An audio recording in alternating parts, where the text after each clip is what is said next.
The Devonian period exists between about 420 and 360 million years ago, roughly about 60 million years, almost to the distance from our time to when the dinosaurs died out 65 million years ago. During that period, it was the first colonization of the land by plants and resulted in large forests that were finally established.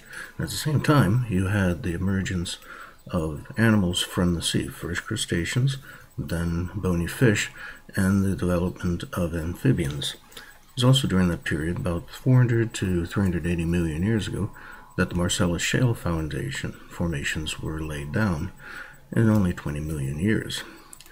And at the same time, you had the drifting of the continents across the face of the Earth.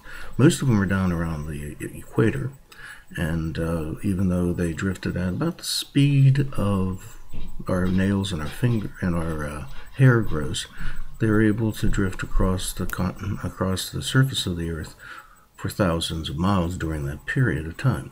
But the Devonian was really the period of the age of fish, and there's a wide variety of fish that took over the seas where most of the life forms on Earth were still found.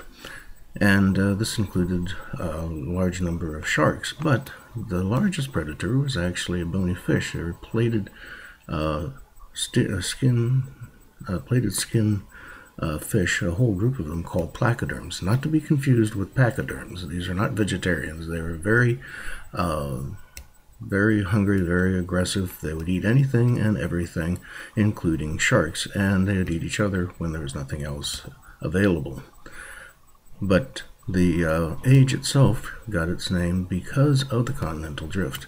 North America, what is now North America, was drifting down toward the southeast towards Africa, as Africa was moving up towards the North America. And at the same time, Europe was impinging upon North America from the northeast, and eventually they all collided.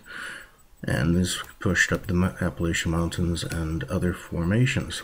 And in fact, it's because of the formations that were discovered in Devon, England, that were actually pink shale instead of black shale like we have here, that gave the air and the age its name. More tomorrow.